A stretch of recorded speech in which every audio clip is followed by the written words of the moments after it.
Lotus reality and agro farming వారు premium farm land projects మన పొలం ఫేజ్ 1, 2 మరియు 3 కంప్లీట్ చేసుకొని మన పొలం phase 4 Wasar village at Narayana Khed లో ఆగస్టు 15 ఇండిపెండెన్స్ డే రోజు గ్రాండ్ లాంచ్ చేయడం జరుగుతోంది. లాంచింగ్ మరియు ఇండిపెండెన్స్ డే సందర్భంగా 5 గుంటాస్ ల్యాండ్ అవుట్ రేట్ లో బుక్ చేసుకున్న వారికి 1,50,000 రూపాయల డిస్కౌంట్ తో పాటు 2 గ్రాముల గోల్డ్ ఫ్రీగా ఇస్తున్నారు. పూర్తి వివరాలకు సంప్రదించండి. బేసికలీ ఫస్ట్ ఆఫ్ ఆల్ మనకు అక్టోబర్ బిగినింగ్ లోనే మనకి సూర్యగ్రహణం జరుగుతుంది. అమావాస్య రోజు సూర్యగ్రహణం అన్నమాట. ఇది కొద్దిగా రేర్ ఈవెంట్ అని చెప్పుకోవచ్చు. అంటే ఫ్రీక్వెంట్ గా జరిగే కాస్మిక్ ఈవెంట్ కాదు. ఓకే. సో సర్వపిత్రి మహాలయ అమావాస్య రోజు సూర్యగ్రహణం జరగడం అనేది చాలా పాజిటివ్ ఆస్పెక్ట్ ఇక్కడ కన్సిడర్ చేసుకోవచ్చు. అంటే మన పితృదేవతలకి తర్పణాలు చేయడానికి మనకి చాలా ఆస్పిషియస్ లాగా చెప్పుకోవచ్చు అనమాట. ప్రసిద్ధి ఉన్న వాళ్ళు దాన్ని ఇంకా కొద్దిగా ఎన్హాన్స్ చేసుకోవడానికి యూజ్ అయ్యే ఆస్పిషియస్ మనం చెప్పుకోవచ్చు, ఎస్పెషల్లీ ఆ ఆస్పెక్ట్ లో మనకి. అదర్వైజ్ మనకి రవి మనకి 16th కి తులా రాశిలోకి ఎంటర్ అవుతారు. అంటే అక్కడ మనకి రవి నీచబడతారు అనమాట. సో ఆల్మోస్ట్ డెబిలిటేషన్ లోకి వచ్చేస్తారు. కాబట్టి కొద్దిగా మోస్తరుగా మనకి గవర్నమెంట్ రిలేటెడ్ ఇష్యూస్ అట్లాంటి వాటికి కొంచెం మనకి డిస్టర్బెన్సెస్ కనిపించేది, లీడర్స్ కి కనిపించేసి కొద్దిగా డిస్టర్బెన్సెస్ వచ్చే ఛాన్సెస్ ఉంటాయి. కుజుడు మాత్రం మనకి 20th అక్టోబర్ అంటే 20వ అక్టోబర్ రోజున మనకి కుజుడు నీచబడతారు, కర్కాటక రాశిలోకి ఎంటర్ అవుతారు. సో ఈ ఇయర్ స్పెషాలిటీ ఏంటి అంటే కుజుడు ఆల్మోస్ట్ ఒక 6 నెలలు స్తంభించి వక్రగతి పొంది మళ్ళీ బ్యాక్ అండ్ ఫోర్త్ జరిగే ట్రాన్సిట్స్ ఉంటాయి అన్నమాట. కర్కాటక రాశి నుంచి మిథునంలోకి, మళ్ళీ మిథునం నుంచి కర్కాటక రాశిలోకి, ఇలా కొద్దిగా ఫ్లక్చుయేషన్స్ మనకి ఉంటుంది. సో ఈ ఇయర్ కి మనం ఇయర్ ఎండింగ్ కి చూసుకుంటే అక్టోబరే కాకుండా చూసుకుంటే మేజర్ మనకి ఇంపాక్ట్ వచ్చేది కుజుడు స్తంభన అనమాట. అండ్ కుజుడు నీచబడడం, ఓకే, స్తంభించి నీచబడడం, స్టేషనరీలోకి వెళ్ళి. దెన్ ఇంకొక ట్రాన్సిట్ ఏంటంటే మనకి గురుడు వక్రి అవుతున్నారు అక్టోబర్ 9th. ఓకే. సో ఇది మేజర్ ట్రాన్సిట్స్ అన్నమాట. మనకి అక్టోబర్ 9th గురువు వక్రి అయినప్పుడు ఆయన దాదాపుగా మనకి ఫిబ్రవరి వరకు కూడా వక్రి గతిలోనే ఉంటారు. సో మిడ్ ఫిబ్రవరి ఆ టైంకి స్టేషనరీ అయి డైరెక్షన్ స్ట్రెంత్ మళ్ళీ వచ్చేస్తుంది. శని మాత్రం మనకి నవంబర్ లో డైరెక్ట్ అవుతారు. సో అక్టోబర్ లో మెయిన్ ట్రాన్సిట్స్ ఏమున్నాయంటే ఇది ఆల్రెడీ రాహుకేతు మనకి మీనరాశి అండ్ కన్యా రాశిలో ట్రాన్సిట్స్ జరుగుతున్నారు. అండ్ ఆల్రెడీ శని మనకి వక్రి అయ్యి మనకి కుంభరాశిలో ట్రాన్సిట్ అవుతున్నారు. కాబట్టి మన మెయిన్ ఫోకస్ అంతా కూడా ఈ పర్టికులర్ అక్టోబర్ కి ఏం చూసుకోవాలంటే రవి ఒకటి, కుజుడు ఒకటి అండ్ గురు వక్రి, ఈ 3 గ్రహాలు కూడా అగ్నితత్వ గ్రహాలు కాబట్టి కొద్దిగా మెయిన్ ప్లానెట్స్ రవి అండ్ కుజుడు 2 కూడా నీచ అవస్థలో ఉండడము ఒక బిగ్గెస్ట్ డిసడ్వాంటేజ్ అన్నమాట. ఇది మనకి గ్లోబల్ గా చాలా మట్టుకు ఇంపాక్ట్ చూపించే రిజల్ట్స్ ఉంటాయి. ఇన్ టర్మ్స్ ఆఫ్ మనకి ఏదైనా సడన్ వార్ ఎక్స్ప్లోజన్స్ అవ్వడము, లేకపోతే గవర్నమెంట్ లో రీస్ట్రక్చరింగ్స్ అవ్వడము, ప్రాపర్ స్టెబిలిటీ ఉండకపోవడము, ఇంపల్సివ్ డిసిషన్స్ తీసుకోవడము, ఇట్లాంటివి జరిగే ఛాన్సెస్ మనకి చాలా మట్టుకు కనిపిస్తాయి అన్నమాట ఈ అక్టోబర్ నెలలో. ఇది దాదాపు అన్ని రాశుల వాళ్ళకి ఎఫెక్ట్ అయ్యేది. ఈ రాశికి బాగుందా, ఆ రాశికి బాగాలేదా అన్నట్టు కాకుండా మేజర్ గా అందరికి సమానంగా ఎఫెక్ట్ అయ్యే సిచ్యువేషన్స్. దాంట్లో మనకి సూర్యగ్రహణం ఎఫెక్ట్స్ కూడా ఉంటాయి కాబట్టి దాన్ని కూడా మనము కన్సిడరేషన్ లోకి తీసుకోవాలి. ఓకే. కుంభరాశి వాళ్ళకి ఈ కుజుడు ట్రాన్సిట్ ఎక్కడ ఉంటుందంటే తృతీయాధిపతి, దశమాధిపతి కుజుడు 6వ స్థానంలో ఉండడము వీళ్ళకి వర్క్ రిలేటెడ్ ఇష్యూస్ ఎక్కువ అవ్వడం అనమాట. స్కాండల్స్, ఏదైనా హిడెన్ స్కాండల్స్ ఉన్నా కూడా వీళ్ళకి ఈ టైంలో బయటికి రావడము, దానివల్ల కొద్దిగా ఇబ్బందులు పాలవ్వడము అండ్ పబ్లిక్ ఇమేజ్ కొద్దిగా కెరియర్ పర్స్పెక్టివ్ లో కొంచెం ప్రాబ్లమ్స్ ఫేస్ చేసే సిచ్యువేషన్స్ క్లియర్ గా కనబడుతున్నాయి.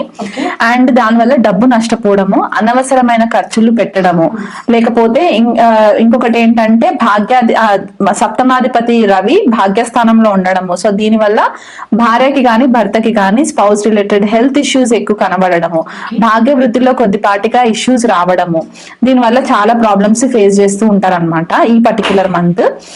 శత్రువులు, గుప్త శత్రువులు అవ్వచ్చు, వీళ్ళేంటంటే కోర్టు కేసెస్, ఎనిమీస్, శత్రుత్వం ఎక్కువ పెరగడము, తెలియని వ్యక్తుల వల్ల శత్రుత్వం ఏర్పడము, దానివల్ల కోర్టు కేసెస్, లిటిగేషన్స్, ఇవన్నీ ఇష్యూస్ లోకి వీళ్ళు కొద్దిగా వెళ్లే సిచ్యువేషన్స్ కనబడుతున్నాయి.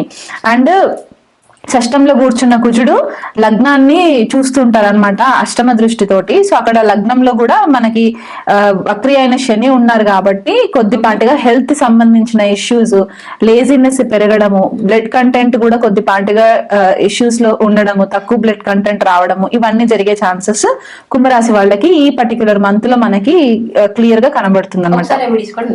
రెమెడీస్ కి వచ్చేసరికి వీళ్ళు లక్ష్మీదేవి ఆరాధన చేసుకోవడము, భాగ్యస్థానం మనకి తులారాశి అవుతుంది కాబట్టి లక్ష్మీదేవి ఆరాధన చేసుకోవడము, అండ్ అక్కడ భాగ్యంలోనే మనకి రవి యొక్క సంచారం జరుగుతూ ఉంది కాబట్టి వీళ్ళు ఏం చేస్తారంటే రవికి అర్ఘం ఇచ్చుకోవడము రెగ్యులర్ గా చేసుకోవాలి మంత్ అంతా కూడా. ఎందుకంటే కెరియర్ లో కూడా ఇష్యూస్ అని చెప్పుకున్నాము, మేనేజర్స్ తోటి ఇష్యూస్, ఏదైనా స్కాండల్స్ లో కూడా ఇష్యూస్ ఉంటాయి కాబట్టి సుబ్రహ్మణ్యేశ్వర స్వామి ఆరాధన ఒకటి, రవికి అర్ఘం ఇవ్వడం ఒకటి, 1 మంత్ చాలా కేర్ఫుల్ గా ప్లాన్ చేసుకుంటే కొద్దిపాటిగా రెస్పెక్ట్ ఉంటుంది అనమాట వీళ్ళకి. మీనరాశి వాళ్ళకి ఇప్పుడు ఆల్రెడీ లగ్నంలోనే రాహు సంచారం జరుగుతుంది. మీన లగ్నము మీనరాశి వాళ్ళకి ఆల్రెడీ ఏలినాటి శని ప్రభావంలో ఉన్నారు. సప్తమంలో కేతు ట్రాన్సిట్, అండ్ మనకి కుజుడిని చూసుకుంటే ద్వితీయాధిపతి అండ్ భాగ్యాధిపతి కుజుడు పంచమంలో నీచబడము.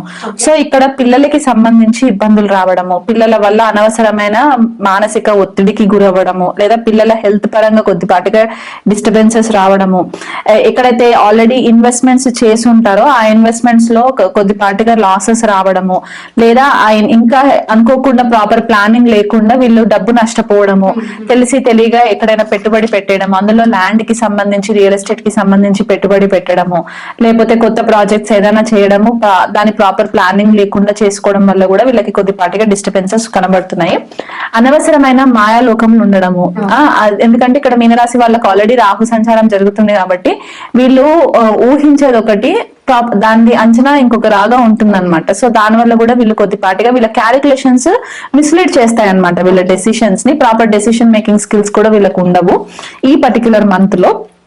అండ్ తండ్రితోటి కూడా కొద్దిపాటిగా హెల్త్ ఇష్యూస్, తండ్రికి హెల్త్ ఇష్యూస్ రావడము, లేదా తండ్రితోటి కొద్దిగా వాగ్వివాదాలకి లోన్ అవ్వడము మనకి క్లియర్ గా కనబడుతుంది. అంటే వీళ్ళు ఒకటి చెప్తే ఫాదర్ ఇంకొకలాగా అర్థం చేసుకొని డిసగ్రిమెంట్స్ జరగడము, లేకపోతే డ్యూయల్ పార్ట్నర్షిప్ ఫాదర్ తోటి ఏదైనా చేస్తున్నారంటే అక్కడ కూడా కొద్దిపాటిగా డిసగ్రిమెంట్స్ రావడము, ఇవన్నీ మనకి క్లియర్ గా కనబడుతున్నాయి.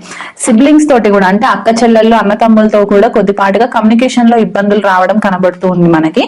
ఎందుకంటే ఇక్కడ పంచమ ద్వితీయాధిపతి అండ్ భాగ్యాధిపతి కాబట్టి మనకి పంచమ స్థానంలో ట్రాన్సిట్ జరుగుతుంది, అదొకటి. అండ్ మనకి ఈ మెయిన్ ఎఫెక్ట్ మనకి సోలార్ ఎక్లిప్స్, సూర్యగ్రహణం యొక్క ఎక్లిప్స్ మనకి మీనరాశి వాళ్ళ పైన ఎక్కువ ఉంటుంది ఈసారి. ఎందుకంటే అదే రాశిలో మనకి సూర్యగ్రహణం జరుగుతుంది, అందులో మహాలయ అమావాస్య కూడా ఉంది కాబట్టి మీనరాశి వాళ్ళకి చాలా ఎఫెక్ట్ పడుతుంది అనమాట.